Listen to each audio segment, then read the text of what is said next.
Hello বন্ধুরা, আজকে আমি বর্তমান বাংলাদেশের ভৌগোলিক অবস্থান এবং এর শাসক গোষ্ঠী যে পরিবর্তন হয়েছে সেই বিষয় নিয়ে কথা বলবো।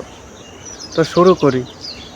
প্রথমত, বাংলা অঞ্চলে মুসলিম শাসন শুরু হয় 1200 খ্রিস্টাব্দের দিকে। 1200 সাল, যদি আপনারা যেটা বোঝেন, 1200 সালের দিকে শুরু হয় মুসলিম যুগের শাসন। দিল্লি সুলতানের সহযোগিতায় আফগানিস্তানের একজন সেনাপতি ইফতিয়ার উদ্দিন বখতিয়ার খলজি, তার নাম এটা, সে এই বাংলার নদিয়া জয় করে এবং সেখানে সে দুর্গ নির্মাণ করে। তারপরে সে ওই নদিয়া জয়ের পর থেকে সে বাংলার বাকি যে অঞ্চলগুলো, এই যে নদিয়া তো একটি অঞ্চল, সেই আশেপাশে যত অঞ্চল ছিল বাংলা ভাষাভাষী যারা কথা বলে, তো সেই জায়গাগুলো সে দখল করে এবং একসময় সে দখল করে নেয়। সে ছিল মুসলমান। তার আগে এই জায়গাটা শাসন করেছে ছোট ছোট ওই হিন্দু রাজারা এবং জমিদাররা, এই ছোট ছোট শাসক গোষ্ঠীরা শাসন করেছে। কিন্তু সে যে শাসন করেছে তার ক্ষমতা ছিল বেশি এবং সে বড় একটি ভূখণ্ড জায়গা দখল করে সে একাই শাসন করেছিল। তারপরে ক্রমে তারপরে আস্তে আস্তে শেষ নবাব সিরাজউদ্দৌলার সময় আসে। এই 1757 সাল পর্যন্ত, 1212 থেকে 1757, এই যে একটি বড় লম্বা সময়, এই সময়টায় মুসলমানরা খুব ভালো শাসন করেছিল। এবং খুবই মনে রাখার একটি বিষয় গুরুত্বপূর্ণ, এই সময়কালে বাংলা অঞ্চলের স্বর্ণযুগ যাকে বলে, সেই স্বর্ণযুগ ছিল এই সময়কালে, 1200 সাল থেকে 1757। এই যে লম্বা সময়টা খুব ভালোই কাটছিল বাংলা অঞ্চলের। তারপরেই নবাব সিরাজউদ্দৌলা, আপনারা জানেন, শেষ নবাব, তার নানা ছিল আলীবর্দী খান। সে মৃত্যু হয় 1756 সালে। দেখেন আপনি, 1756 সালে মৃত্যু হয়, ঠিক এক বছর যেতে না যেতেই এই বাংলা অঞ্চলের পতন হয়ে যায়। 1757 সালে নবাব সিরাজউদ্দৌলার পতন হয়ে যায়। আসলে সিরাজউদ্দৌলা ছিল আলীবর্দী খানের নাতি এবং সে বেশি বয়স্ক ছিল না, সে আমার বয়সীই ছিল। আমার বয়স 20, তারও 20 বছরই ছিল। আসলে সে অতটা দক্ষ ছিল না, কিন্তু সে নবাব হয়েছে কারণ তার নানা তাকে নবাব করে দিয়ে গেছে। কিন্তু এই নবাবের জায়গাটা নিতে চাইছিল তার সেনাপতি মীর জাফর এবং তার খালা ঘসিটি বেগম এবং আরও কয়েকটি মহল ছিল এই নবাবী পদটা নেওয়ার জন্য। কিন্তু যেহেতু তার নানা তার নামে লিখে দিয়েছিল, সেজন্য সে নবাব হয়। এবং তারা মীর জাফর এবং বিভিন্ন মহল চক্রান্ত করে ব্রিটিশদের, দেখেন, তারা চক্রান্ত করেছে বেশ ভালো কথা, কিন্তু তারা বিদেশি শক্তি যে ব্রিটিশরা ছিল তাদের সাথে হাত মিলায় এই মীর জাফর, এবং একসময় এই নবাবের পরাজিত হয়। এই সাবজেক্ট এই জায়গায় ক্লোজ করি অল্পতেই।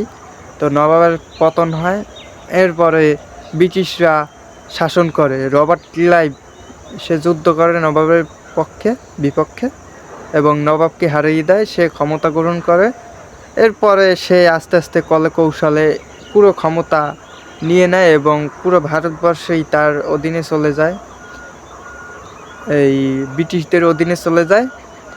পরবর্তী সময়ে ব্রিটিশরা, দ্বিতীয় বিশ্বযুদ্ধ শেষ হওয়ার পরে ব্রিটিশরা এই অঞ্চল স্বাধীন করে দিয়ে যায় পুরো ভারতবর্ষে এবং 2টি দেশ বানিয়ে দেয়, একটি পাকিস্তান, একটি ওই যে অখণ্ড ভারত, সেটি খণ্ড করে একটি পাকিস্তান, একটি ভারত। এখন এই জায়গাটি ঘটনা পাকিস্তানদের জন্য, মানে পাকিস্তান করার কথা ছিল না আসলে। এই জায়গা, এই পুরো ভারতবর্ষে দুইটি সংখ্যার মানুষ বাস করত, একটি হিন্দু, একটি মুসলমান। মুসলমানরা একটু সংখ্যায় কম ছিল, হিন্দুরা একটু বেশি ছিল পুরো ভারতবর্ষে। সেজন্য তারা দুই গোষ্ঠী মানে একে অপরের উপর হামলা করত, মারামারি করত, শুধুমাত্র ধর্ম নিয়ে। তারপর অবস্থা বেশি খারাপের দিকে যাচ্ছে, সেজন্য ব্রিটিশরা তাদের দুইটি দেশ করে দিয়ে যায়। হিন্দুদের জন্য ভারতবর্ষ, হিন্দুস্তান, মুসলমানের জন্য পাকিস্তান। পাকিস্তানের অংশ ছিল দুইটি, একটি পশ্চিম পাকিস্তান, একটি পূর্ব পাকিস্তান।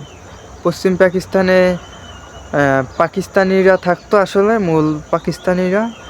এবং পূর্ব পাকিস্তানে ছিল বাঙালি মুসলমানরা। তারপরে মুসলমানদের, যেহেতু পূর্ব পশ্চিম পাকিস্তানের মানুষরা সংখ্যায় বেশি এবং রাজনৈতিক দিক থেকে তারা এগিয়ে আসছিল, সেজন্য তারা এই বাঙালি মুসলমানদের উপরে কিছু বৈষম্য, আধিপত্য এবং অনেক কিছু ঘটনা তারা ঘটায়। এবং পূর্ব পাকিস্তানের মানুষদের, তারা পশ্চিম পাকিস্তানের মানুষ পূর্ব পাকিস্তানের মানুষদের ঠকায়, এক কথা। তো ঠকানোর পরে পূর্ব পাকিস্তানের মানুষ বিদ্রোহ করে এবং একসময় স্বাধীন হয়। এরপরেই তারা বাংলাদেশ নামক একটি দেশের ঘোষণা করে। তো ঘোষণার পরে 1971 সালে তারা স্বাধীন হতে পারে এবং স্বাধীন দেশ গড়ে ওঠে। এই জায়গা থেকেই এই বিদেশি যে শাসক গোষ্ঠী, সেটির অবসান ঘটে। এরপরে বাঙালিরাই 71 থেকে 2026 বাঙালিরাই শাসন করছে। এবং আর মনে হচ্ছে না যে বিদেশি শক্তি কখনো আর এই বাংলা অঞ্চলে শাসন করতে পারবে, এমন সম্ভাবনা নেই। তো বিগত বছরগুলোতে এই স্বাধীন হওয়ার আগ পর্যন্ত এই অঞ্চলটি বিদেশি শক্তিরাই মূলত শাসন করে আসছিল। দীর্ঘ, যদি আমি বলি, দীর্ঘ 700-800 কিংবা 1000 তারও বেশি সময় ধরে এই অঞ্চলে বিদেশি শক্তিরা শাসন করেছে।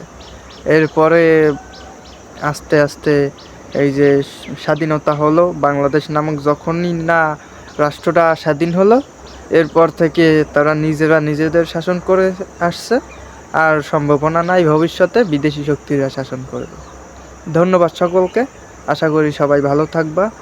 আর কমেন্টে জানাও যে বিদেশি শক্তি কি কখনো পারবে এই বাংলাদেশে শাসন করতে, এমন কি সম্ভাবনা আছে?